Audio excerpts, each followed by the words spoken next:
Babayan, magandang hapon po sa inyong lahat. Nagkakaisa at mapayapa tayong nagsasama-sama ngayon dahil sa iisa pong layunin. Ipahayag ang ating pakikiisa sa sambayanang Pilipino. Ano po ang nais nating ipakita sa milyon-milyong mga kababayan natin sa buong kapuluan? Nais po natin na ipakitang kaisa nila tayo. Handa tayong isapinig ang kanilang damdamin, ang kanilang mithiin para sa isang mapayapa at nagkakaisang Pilipinas. Bakit po? Sapagkat naniniwala tayo ang kabayan at ang pagkakasa sa kailangan mahalaga sa pagsasatuloy po ang ating bansa. Ano naman ang nais ko ang pagkakamali sa pagkakulong sa pamahalaan? Gusto po natin ipaalam sa kanisa natin asap natin at mapunubuti ang pagkakulong pamahalaan sa ayon ko sa mga sinabi sa pamahalaan ng mga mamamayang naghalal sa kanila sa tungkulin at batay na rin po sa kanilang itinangako noong nakaraang halalan. Hindi lamang tayong mga narito po sa Quirino Grandstand dito sa Maynila ang natitipon alang-alang sa kapayapaan at pagkakaisa. Tulad po ng alam ninyo, itong isinasagawa nating National Rally for Peace ay pambuong kapuluan. Kasabay natin nagkakatipo ng napakakapal na bilang ng mga kababayan at kapatid natin sa 12 pang dako sa bawat rehiyon. 5 lugar po sa Luzon, 4 sa Kabisayaan at 4 po sa Mindanao. Hindi lamang po lumabas sa mga lansangan upang magpahayag ng pakikiisa para sa kapayapaan at sa kapakanan ng ating bansa. Marami po sa ating kababayan ang nakikiisa rin sa paraang nanonood sila sa kanilang telebisyon, sa kanilang computer monitor o cellphone o anumang gadget na gamit nila. Maraming salamat po sa kanilang suporta at maraming salamat po sa inyong lahat. Hindi lamang mga kaanib sa Iglesia ni Cristo ang nagkakaisang sumama rito. Marami pang ibang grupo, marami pang ibang samahan ng mga kababayan nating Pilipino ang kasama sa mapayapang pagtitipong ito. Kaisa po natin sila na nagsusulong ng pambansang kapayapaan at pagkakaisa. Kaya muli po, maraming salamat po sa inyong lahat. Bagamat may kani-kanyang opinyon ng iba't ibang tao sa isang partikular na isyu sa buhay o iba't iba man ang kalagayan sa buhay o interes, subalit sa layunin ko na ipagmalasakit ang kapayapaan, ang kapakanan, ang kaunlaran ng ating bansa, tayong lahat ay nagkakaisa. Tinatanong po namin kayo, nagkakaisa po ba tayo o hindi? Ano po sagot ninyo? Karapatan po nating mga mamamayan ang ganitong pagkilos. Ito po ay protektado ng ating saligang batas. Nagkakaisa tayo ng damdamin at isipan na isagawa ito. Inuulit po namin ng may kapayapaan at pagkakaisa. Ito po ay para sa kapakanan ng nakararami at ng kabuuan ng ating bansa. Baka naiisip ninyo o itinatanong ninyo, ano po ang hinahangad natin na ibunga ng pagkilos natin ito? Hindi lamang po ang magtulungan ang mga leader ng ating gobyerno, kundi ang pagtuunan nila ng pansin ang kapakanan ng ating bansa sa ikalulutas po ng mga problemang kinakaharap ng mga mahihirap na mga kababayan na pinalalala pa ng korupsyon, mga kalamidad, kriminalidad, pampolitika at iba pa. Ang mga ito po ang dapat ay pagsikapang bakahin ng ating pamahalaan. Kaya ang sinusuportahan natin ay ang pagkakasundo. Pag-imuling na po, mga kapatid, mga kababayan, ano po ang sinusuportahan natin? Pagkakasundo, hindi po mga bangayan, bintangan at sariling interes. Ang nais natin ay ipagpauna ng mga namumuno sa pamahalaan ang mga kapakanan at ipatuloy ng kasalanan bago ang pamumulitika. Gusto ko natin ipamilis sa mga nasa pamahalaan ang dagdagan ng sambayan.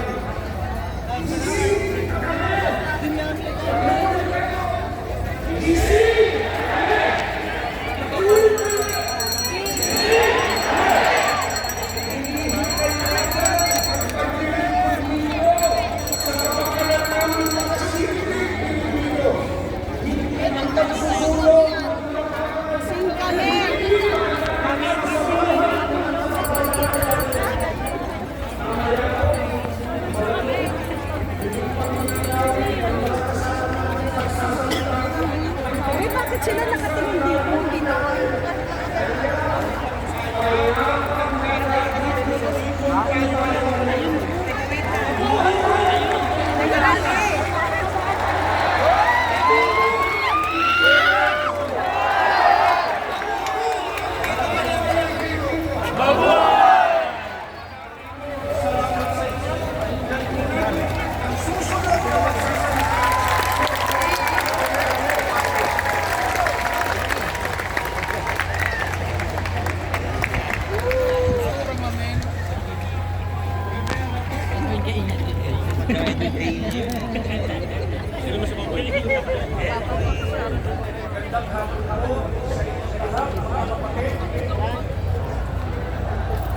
Magandang hapon din po sa lahat ng ating mga kaibigan at mga kababayan.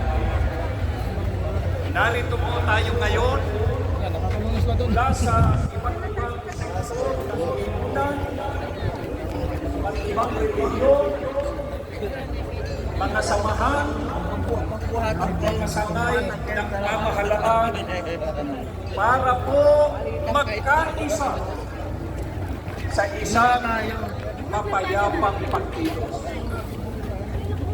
Ang pagtitipon natin ito ay isa pong konkretong pagpapakita ng ating suporta sa pahayag ng Pangulo ng Republika ng Pilipinas, Tagalang-galang Ferdinand Marcos Jr.,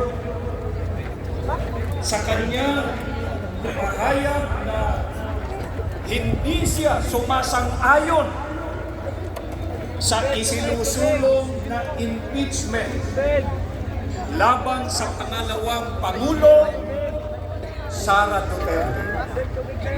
Panoorin po muna natin.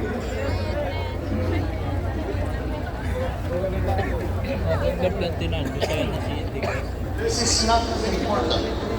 This does not make any difference to even one single Filipino life. So why waste time on this? What will happen to if somebody falls in impeachment? It will tie down the House, it will tie down the Senate, it will just take up all that, and for nothing. For what? For nothing. For nothing. None of this will help improve a single Filipino life. As far as I'm concerned, it's a storm in a teacup. Naniniwala po kami na ang opinyong ito ng Pangulo ay para po sa kapakanan ng bansa at ng sambayanang Pilipino. Ang ganitong posisyon ay hindi lamang po nagpapakita ng malasakit, kundi ng malinaw na pag-unawa sa mga tunay na pangangailangan ng ating bansa. Ano po ang sabi ng Pangulong Bongbong Marcos tungkol sa planong impeachment ng ilang samahan laban sa pangalawang Pangulo? Ang sabi niya, wala itong maitutulong para mapaunlad ang buhay ng kahit isang Pilipino. Tama po, mga kababayan, ang sinabing ito ng Pangulo. Mas marami pong mga mahahalagang bagay ang dapat na pagtuunan ng pansin. Ang impeachment ay hindi lamang po pag-aaksaya ng panahon, kundi ito po ay hadlang din sa pagtugon sa mga pangunahing problema ng bansa. Huwag po nating kalimutan, ang oras ng mga mangbabatas sa ating pamahalaan ay mahalaga. Kaya dapat itong ituon sa totoong mahalaga para sa mga Pilipino. Kaugnay nito, ano pa po ang komento ng Pangulo tungkol dyan sa planong impeachment? Sabi pa ng Pangulo na ang impeachment ay isang storm in a teacup. Nangangahulugang ito ay isang labis na pag-aalala, pagtatalo tungkol sa isang maliit at hindi naman gaanong mahalagang bagay. Sang-ayon tayo rito, mga kababayan. Ang pagsulong po ng impeachment ay mag-aaksaya lang ng oras ang Kongreso at Senado. Sa halip na gamitin ang kanilang mahalagang oras para sa mga makabuluhang usapin tulad ng edukasyon, infrastruktura at serbisyong pangkalusugan, ang mga mambabatas ay magtutuon ng isang bagay na hindi naman totoong makatutulong sa buhay ng karaniwang Pilipino. Kaya sa halip na mag-aksaya ng panahon sa mga isyong magdudulot lamang ng mga pagtatalo, mga hidwaan at ng mga bangayan ng mga nasa pamahalaan at ng mga mamamayan, hindi po ba dapat dapat na ituon ng ating mga pinuno ang kanilang pansin sa mga suliraning kailangang tugunan agad? Mga kababayan, hindi po ba totoo na kapag itinuloy ang impeachment ay magtatalo-talo hindi lamang yung mga mamamayan, kundi maging sila mismo na mga government officials? Hindi po ito gusto. Ito po ay ayaw ng maraming Pilipino at ito rin ang ayaw ng mga kaanib sa Iglesia ni Cristo.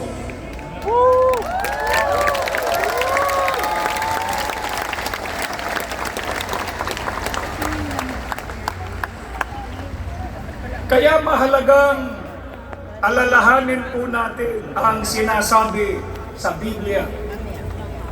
Sa Filipos 2:3-4, sa Magandang Balita Biblia, na ang sabi, huwag kayong gumawa ng anuman dahil sa pansariling layunin o pagyayabang, sa halip bilang tanda ng pagpapakumbaba ituring ninyong higit ang iba kaysa inyong mga sarili. Pagmalasakitan ninyo ang kapakanan ng iba at hindi lamang ang inyong sarili. Ang mga talatang ito ay isang paalaala sa lahat, sa ating lahat, lalo na po sa mga nasa posisyon ng kapangyarihan. Ang kanilang tungkulin ay maglingkod para sa kapakanan ng mga mamamayan, hindi po para sa sariling o pansariling interes.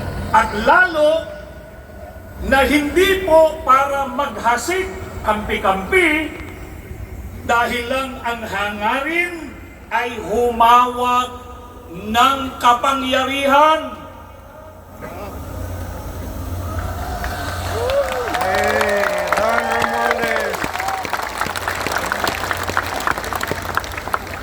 Marahil po ay walang sino man ang sasang-ayon sa gayong uri ng leader.